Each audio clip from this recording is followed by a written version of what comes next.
나중에 알고 보니까 빛만 전자기파인 것이 아니라 적외선과 자외선도 전자기파입니다. 근데 이 적외선과 자외선은 이것도 19세기에 들어와서 알게 됐지만 전자기파를 알기 전에 발견했습니다. 그래서 적외선과 자외선이 발견된 이야기를 여러분에게 소개하겠습니다. 적외선을 먼저 발견한 사람이 있는데 이 사람은 영국 사람입니다. 영국 허셜이라고 하는 사람인데 원래는 독일 사람이었어요. 그런데 19살 때 영국으로 귀화한 음악을 좋아하는 사람이었어요. 작곡도 많이 했어요. 1780년에 영국의 어떤 오케스트라 관장으로 임명돼서 교향곡도 많이 만들고 협주곡도 많이 작곡한 그런 사람인데 직접 망원경을 만들어서 하늘을 관찰하는 걸 좋아했습니다. 하늘에서 주로 뭘 봤냐면 쌍둥이 별을 관찰했어요. 쌍둥이 별이란 별 두 개가 같이 도는 겁니다. 근데 쌍둥이 별을 관찰하는 과정에서 이상한 걸 찾아냈습니다. 그거 바로 뭐냐면 이건 별이 아니라 행성이다. 행성은 어떻습니까? 별들 사이에서 왔다 갔다 해야 되죠. 다른 행성들은 지금까지 그때까지 발견된 5개의 행성들은 지구에서부터 비교적 가까워서 잘 보였는데 이건 좀 먼 데 있는 거예요. 잘 안 보이는 것을 이때 열심히 하늘을 관찰하던 허셜에 의해서 이제 찾아지게 된 겁니다. 그것을 천왕성이라고 하는데 허셜은 재밌습니다. 업적이 큰 게 2가지가 있어요. 근데 그 2가지가 바로 뭐냐면 1781년에 천왕성을 발견한 거예요. 근데 이 천왕성 발견해가지고 이걸로 그치는 게 아니라 바로 해왕성 발견으로 이어집니다. 그 다음에 1800년에는 적외선을 발견하는데 이것도 바로 자외선 발견으로 이어집니다. 그래서 이 허셜이라는 사람이 사실은 음악을 위주로 하는 사람이었지 과학적으로서는 아마추어 수준이었어요. 그러다가 천왕선을 발견하면서 일약 유명해졌습니다. 그래서 영국의 궁정 천문학자로 초치가 됐어요. 근데 나중에 적외선도 발견하면서 업적을 많이 남긴 그런 사람이라고 할 수가 있겠습니다. 그래서 적외선과 자외선과는 관계가 없지만 재밌으니까 천왕성과 해왕성 얘기를 잠깐 소개하겠어요. 어떻게 했냐면 1781년 3월 13일 날 허셜이 우연히 천왕성을 발견하게 됩니다. 우연히. 그런데 행성은 어떤 특징이 있냐면 원래는 같은 타원 궤도를 도는데 케플러 법칙이죠. 그런데 이게 세차 운동을 합니다.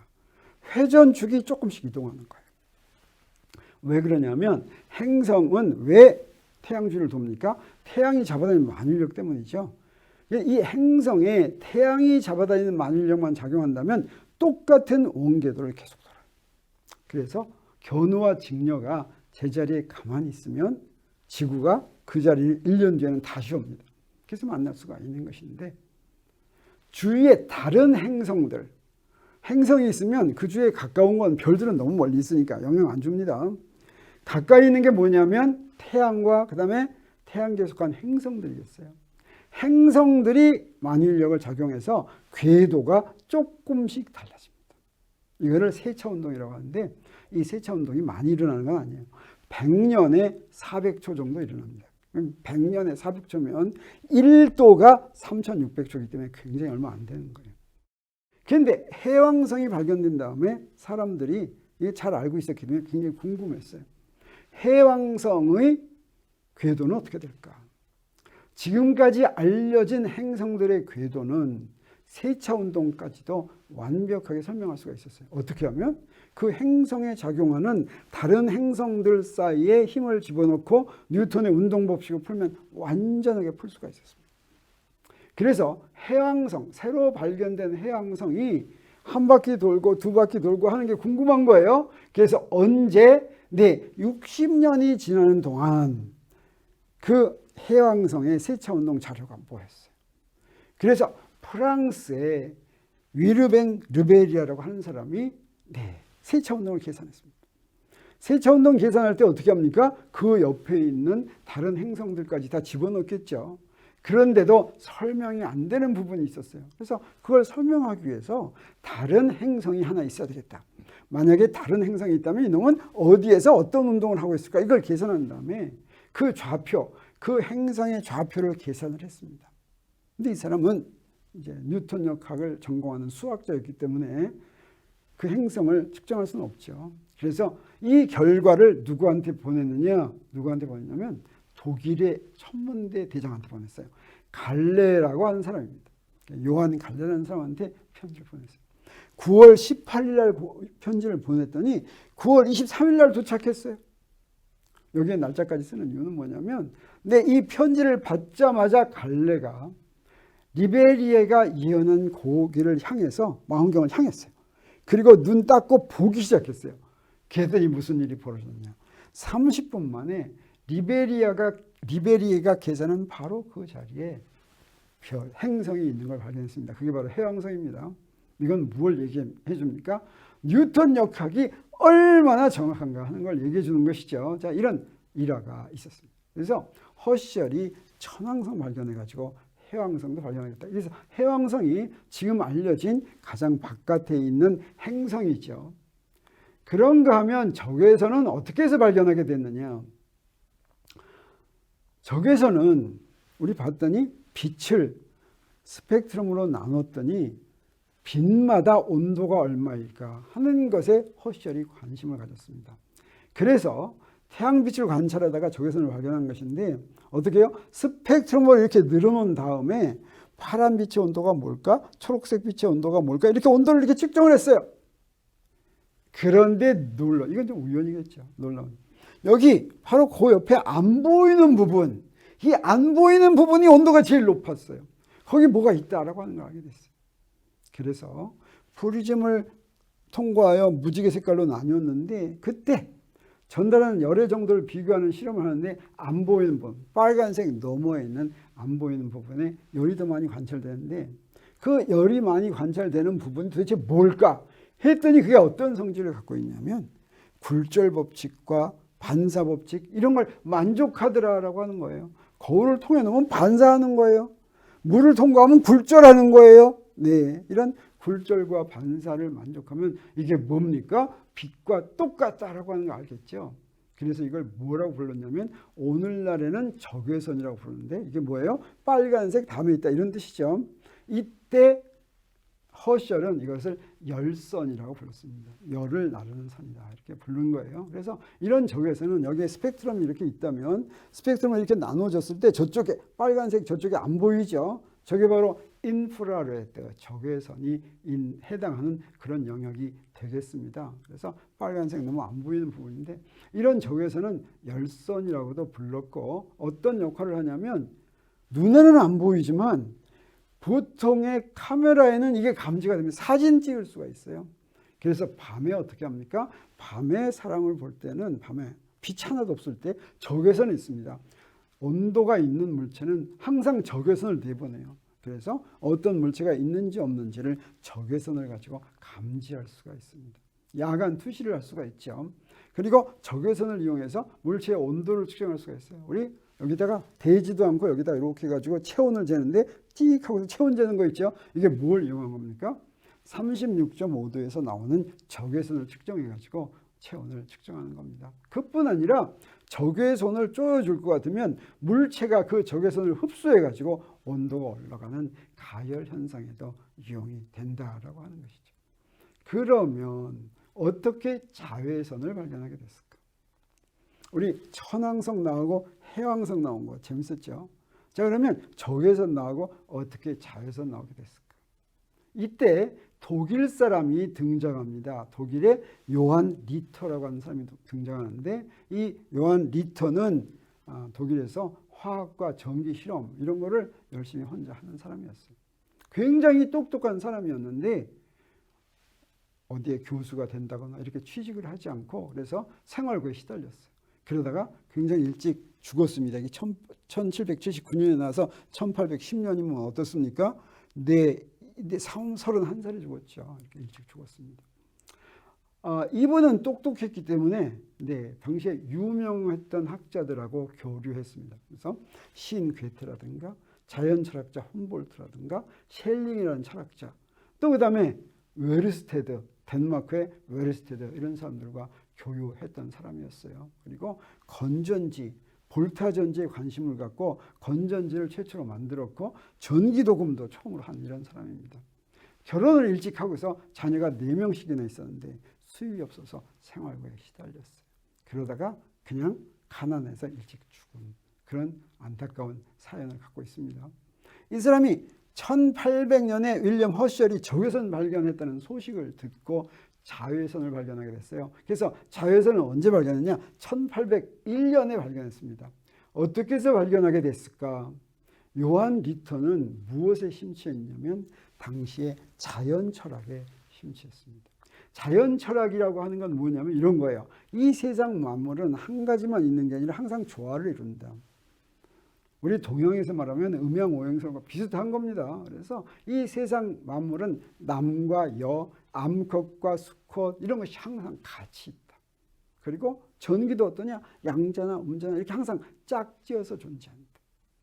근데 스펙트럼을 봤더니 빨간색 너머에 아주 더 뜨거운 게 있다면 보라색 너머에는 뭐가 있을까? 온도가 점점 내려갔어요. 그래서 보라색 너머에는 더 찬 게 있을지도 모른다.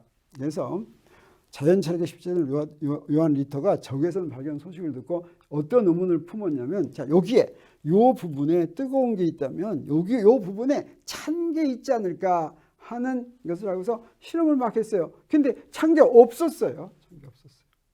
이제 여기에 이제 중지하지 않고 계속 여러 가지로 실험을 했습니다. 우연히 어떤 실험을 하게 됐냐면 여기에 염산은이라고 하는 게 있습니다. 이 염산은 가루는 백색인데 요거는 어떠냐? 빛이 통과하면 까만색으로 바뀌어요. 이 염화은, 요거 저 사진 찍는데도 이용이 되는 거죠.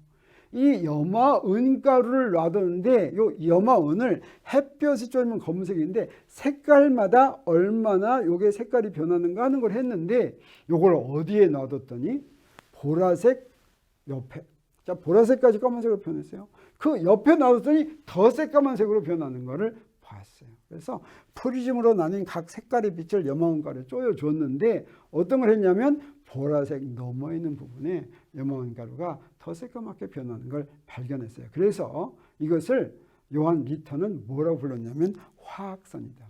적외선을 열선이라고 부른 것에 비해서 이것은 화학선이다 이렇게 불렀습니다. 자외선은 적외선은 빨간색 저쪽 너머에 있는 거라고 한다면 자외선은 보라색 너머에 존재하는 이 전자기파가 사실은 자외선입니다. 이 자외선은 이게 전자기파인 줄 알았으니까 우리가 나중에 알게 된 겁니다. 이런 전자기파는 무엇으로 구분이 되냐면 파장으로 구분이 됩니다. 그래서 가시광선 영역의 파장이 있고 자외선 영역의 파장이 있는데 자외선 영역이 넓어요. 그래서 사실은 그 성질이 3가지 종류로 분류가 됩니다. 그래서 울트라 바이올렛, 이게 자외선이죠. 이걸 3개로 나뉘어요. 그래서 A, B, C 이렇게 3개로 나누는데 그래서 약칭도 UVA, UVB, UVC 이렇게 부릅니다. 요거의 파장이 나노미터로 보면 10의 마이너스 9승미터로 보면 315에서 400까지가 UVA에 해당합니다. 그보다 조금 더 짧은 거 280에서 315까지가 UVB에 해당하겠어요. 그 다음에 UVC는 100에서부터 280까지가 UVC인데 이런 자외선이 태양에서부터 옵니다. 사실은 태양에서부터 모든 전자기파가 다 와요. 근데 우리 지상에까지 들어오는 건 뭐냐? 놀랍게도 가시광선만 들어옵니다. 나머지는 다 막아줘요. 근데 또 놀라운 건 뭐냐면 우리 몸에 가시광선만 해롭지가 않아요.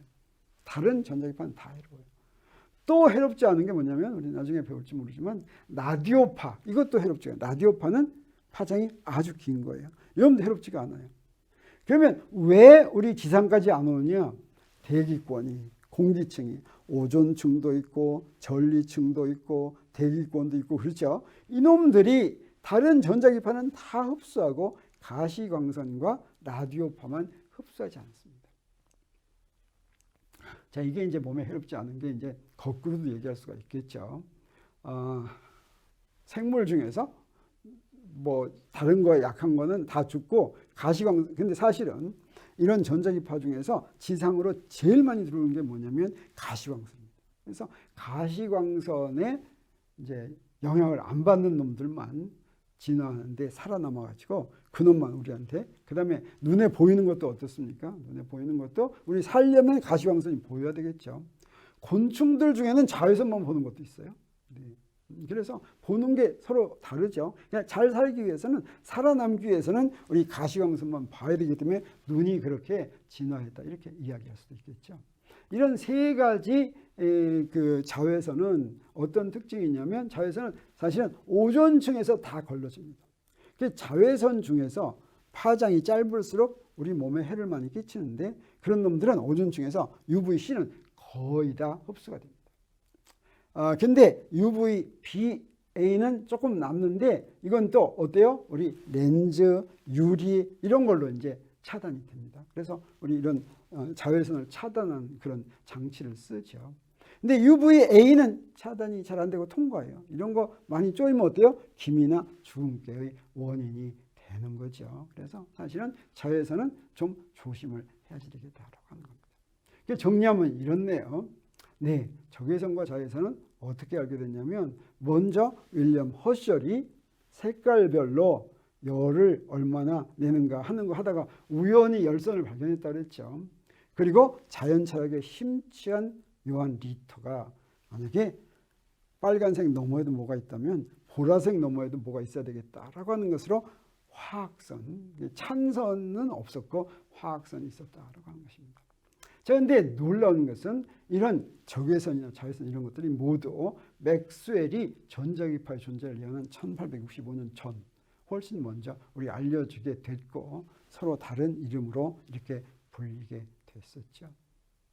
그러면 전자기파 중에서 가시광선, 적외선, 자외선이 아닌 또 다른 게 또 뭐가 있냐면 X선과 감마선이 있습니다. X선과 감마선에 대해서도 우리 돌아보도록 하겠습니다.